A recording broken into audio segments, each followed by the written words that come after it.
102,6 FM Start Suara satu kata penuh maka pasti selalu di hati. Sahabat Start FM masih bersama kami di program Ramadan di Hati. Benahi diri, sucikan hati bersama Radio Start FM, sahabat Start FM.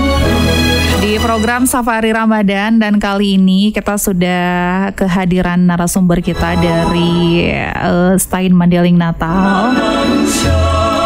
Assalamualaikum Bapak. Waalaikumsalam warahmatullahi wabarakatuh. Kali ini dengan Bapak siapa nih? Kita belum sempat kenalan ya, Pak ya. Benar-benar. Jadi nama saya Fadran Maskur Astiadi. Saat ini aktif menjadi dosen di Stain Mandailing Natal. Yes. Ya.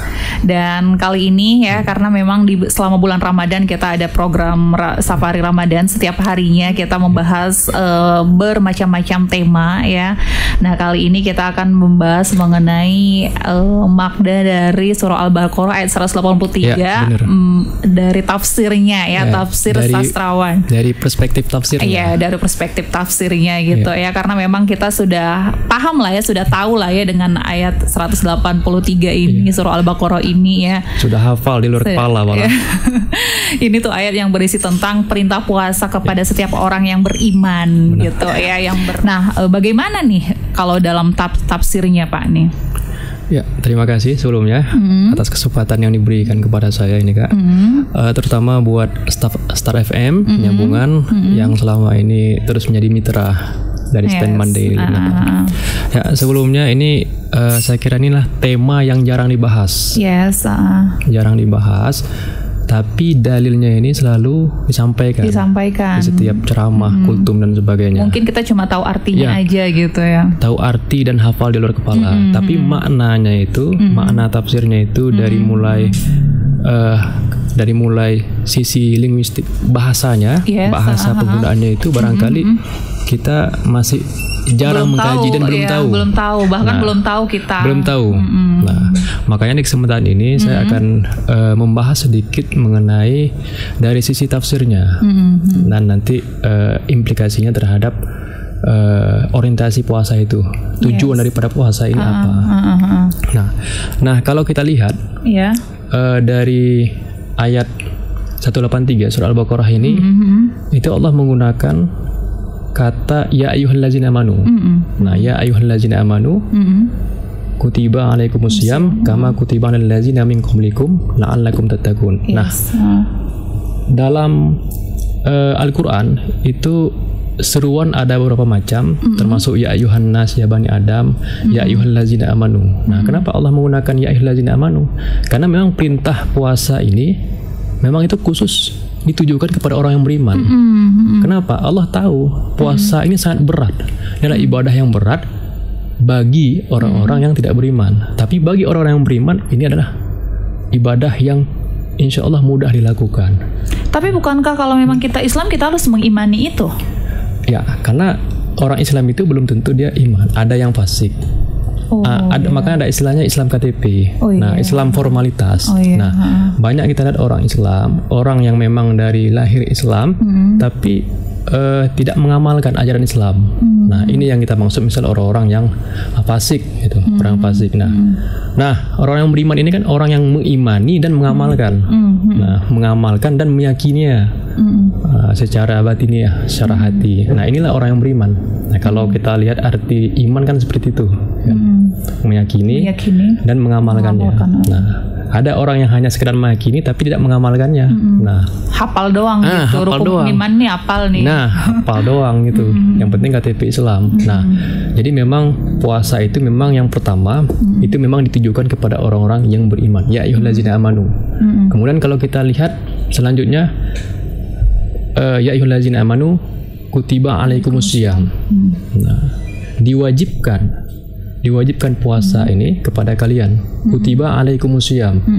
Nah, barangkali kita kalau orang pesantren, barangkali yang belajar bahasa Arab, di situ Allah menggunakan kata kutiba, memilih kata kutiba. Kata kutiba ini kata kerja pasif, masa lampau. Nah, artinya kalau dalam kaidah bahasa Arabnya ini fi'il majhul. Nah, kata kerja majhul. Artinya apa? Kata kerja ini dia tidak memunculkan subjek. Siapa yang memerintahkan ini siapa? Nggak tertulis Langsung satu orang. ya ayyuhallazina amanu kutiba. Nah, seharusnya kalau dalam bentuk aktif dia, dalam bentuk maklumnya, ya ayyuhallazina amanu kataballahu alaikumusiyam. Tapi di situ Allah tidak menggunakan kata kerja aktif. Nah, tidak ada situ subjek Allah situ yang memerintahkan siapa situ. Nah, ini menunjukkan bahwa puasa itu luar biasa manfaatnya. Puasa itu. Bahkan kalau seandainya hikmahnya apa? Kalau seandainya puasa itu tidak diwajibkan oleh Allah Subhanahu wa taala, maka manusia itu yang mewajibkan sendiri atas dirinya sendiri. Karena begitu besar manfaat puasa itu, baik itu dari sisi kesehatan mental maupun kesehatan medis dan sebagainya itu. Di medis banyak digunakan juga puasa ini. Banyak. Nah, bahkan kalau di Eropa di sana salah satu sarana untuk menyembuhkan penyakit itu dengan menggunakan puasa. Di Eropa itu orang-orang non muslim sekarang ini sudah menerapkan puasa sebagai sarana pengobatan. Nah, kemudian juga asyam di situ. Ya, asyam ya ayyuhallazina amanu kutiba alaikumusiyam. Nah, kata asyam ini berbeda dengan kata saum. Nah, kita ada mengenal dua kata istilah. Ada saum, ada asyam. Nah, asyam ini dalam Al-Qur'an ada sebanyak 9 kali. Sementara kata saum ini hanya 1 kali pada surah Maryam ayat 53. Nah, asyam di sini maknanya apa? Puasanya itulah puasa yang spesifik. Artinya apa? Puasa yang diwajibkan pada bulan Ramadan. Bulan tertentu lah ya. Ya, puasa yang maknanya itu menahan diri dari lapar, kemudian dari haus dan hal-hal yang membatalkan puasa. Nah, sementara kalau kata saum itu dalam maknanya itulah menahan diri dari tidak berbicara. Tapi kita banyak menggunakan kata saum ini kan daripada siam ini. Ini pemilihan kata di asyam ini. Nah, ya seharusnya itulah bedanya. Seharusnya kita menggunakan kata asyam, asaum.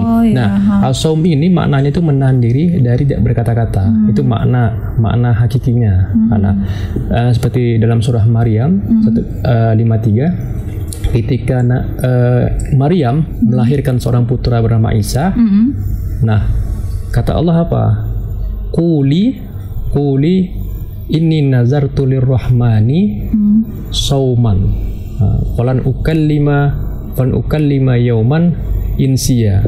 Jadi kata Allah, katakanlah wahai Maryam, ngomong Maryam kepada orang-orang yang mencacimu karena kamu telah melahirkan seorang putra tanpa bapak. Inni nazartu lirrahmani sauman, sesungguhnya aku sedang berpuasa. Berpuasa itu adalah menahan diri tidak berkata-kata. Jadi biarkan bayi ini sendiri yang berbicara. Nah, sebagai bukti bahwa ini adalah salah satu bentuk mukjizat dari Allah.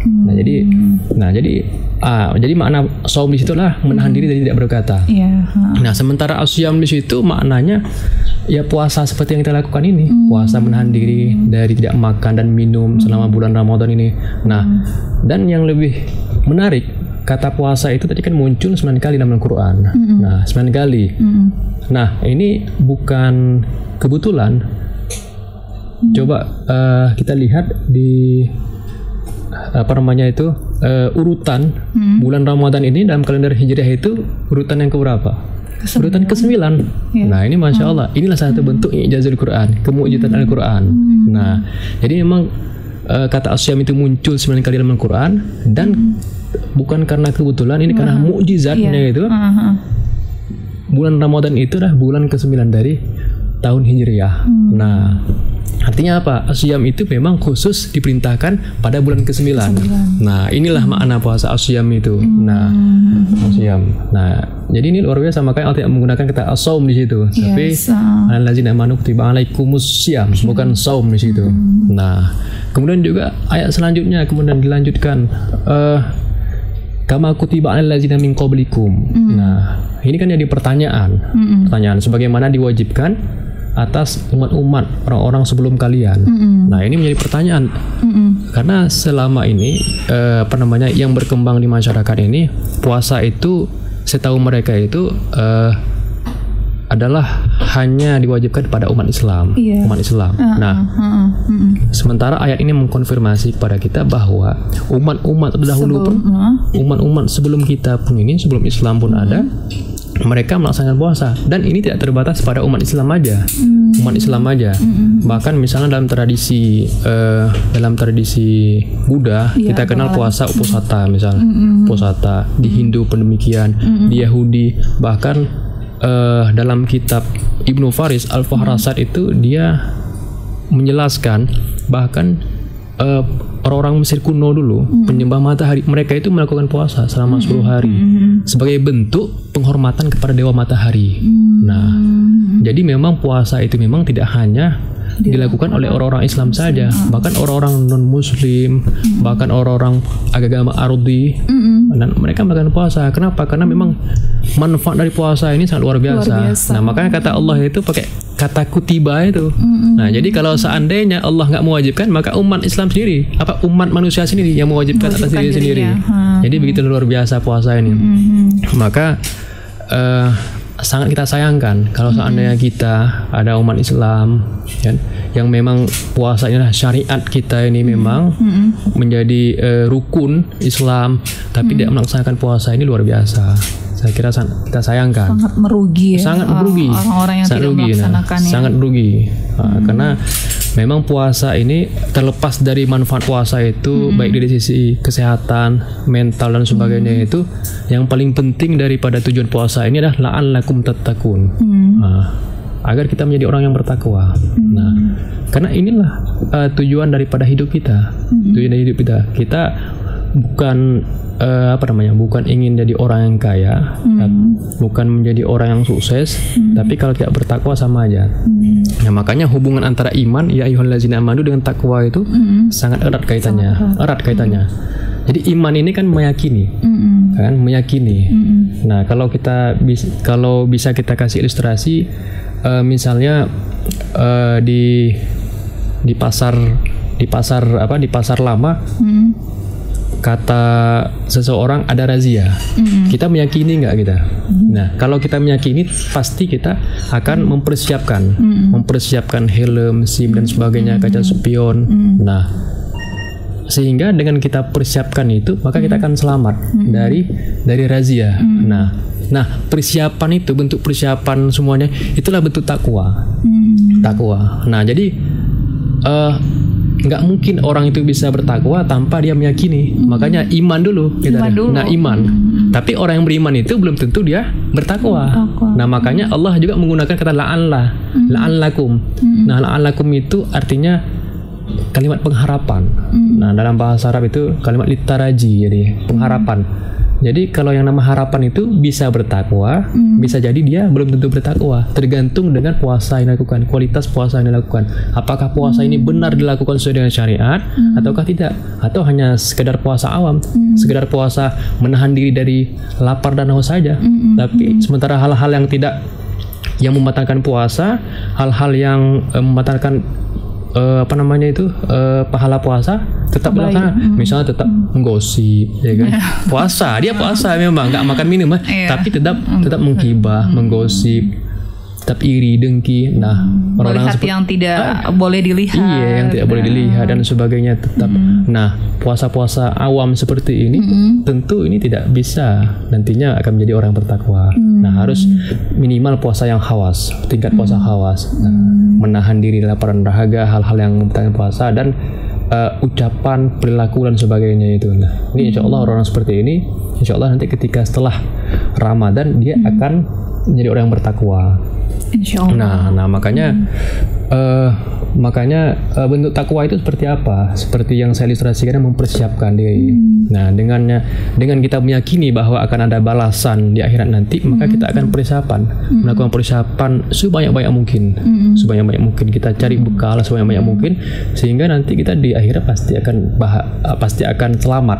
Nah, makanya inilah goal, tujuan daripada puasa ini seperti ini. Nah, makanya di dalam satu riwayat Rasulullah juga mengatakan asyamu junnah, puasa itulah perisai. Puasa itu perisai. Nah, maka dengan kita berpuasa, maka kita akan dan menjadi orang bertakwa, maka kita akan memiliki perisai. Kita akan terjaga dari hal-hal yang diharamkan, hal-hal yang maksiat dan sebagainya. Nah, dan menariknya situ menggunakan kata junnah itu. Nah, junnah ini kan satu akar kata dengan kata janin, kemudian majnun, jannah. Nah, secara substansi maknanya itu sesuatu yang tidak terlihat. Janin, kenapa dikatakan janin? Karena dia masih dalam perut, belum terlihat bayi ini. Nah, kalau udah keluar, dia udah melahirkan, namanya sobiyun, bayi. Nah, tapi dalam perut janin. Nah, jadi belum terlihat. Nah, anak ini belum terlihat, makanya janin ya. Majnun ini apa? Artinya gila. Kenapa dikatakan gila? Karena akalnya tertutup, nggak nampak. Ya kan, akal sehat tertutup, makanya dia katanya majnun, orangnya tidak waras. Kemudian jin. Nah, kenapa dikatakan jin? Karena makhluk ini nggak terlihat oleh kasat mata. Tapi ada. Ya kan, tak terlihat. Jannah, ya, sesuatu yang tidak bisa terlihat, nampak dia. Nah, jadi sama junnah ini satu akar kata, sesuatu yang terlihat. Nah, demikian juga. Nah, perisai ini bukan dalam arti perisai yang kasat mata. Nah, katanya tapi asyam itu junnah, perisai. Nggak ada perisai saya kan. Nah, makanya perisai di sini adalah perisai yang Allah berikan kepada kita. Nah, yang memang nggak nampak, tapi bisa kita rasakan. Maka nanti untuk mengukur apakah kita ini akan menjadi orang bertakwa atau tidak, itu nanti lihat di bulan Syawalnya setelah Ramadan nanti. Apakah ibadah kita meningkat? Apakah sholat kita lebih bagus, lebih terjaga, lebih disiplin? Apakah sedekah kita makin meningkat? Apakah ucapan kita masih lebih terjaga? Perilaku kita dan sebagainya itu. Nah, kalau seandainya indikator-indikator ini sudah nampak pada diri kita, maka itu bisa jadi salah satu pertanda kita telah mencapai derajat takwa. Artinya kita telah naik tingkat. Nah, tapi kalau seandainya setelah Ramadan makin parah gitu, atau balik lagi ke sifat aslinya itu, berarti puasa yang dilakukan itulah puasa awam. Jadi selama sebulan penuh kita melakukan puasa, kita hanya menahan lapar dan haus saja. Yang kita dapat itu cuma haus sama lapar aja, selebihnya nggak ada. Jadi terlihat ya, setelah bulan Syawal terlihat tingkat keimanan seseorang itu akan nampak itu akan muncul. Nah, apakah dia punya perisai apa enggak, itu dia. Jadi kita harus menyadari diri masing-masing nih, kalau kita memang berubah ke yang lebih baik, berarti memang berhasil nih puasanya gitu. Kalau tidak ya sia-sia dong harus nunggu setahun lagi nih. Tapi semoga kita termasuk dalam orang-orang yang bertakwa ya. Nah, karena memang tingkat keimanan seseorang itu diukur dari tingkat ketakwaannya. Benar. Baik, sahabat STFM, nanti kita bahas kembali ya, karena sangat menarik sekali bahasan kita ini. Namun ada iklan yang akan lewat. Tetap bersama kami di 102,6 FM.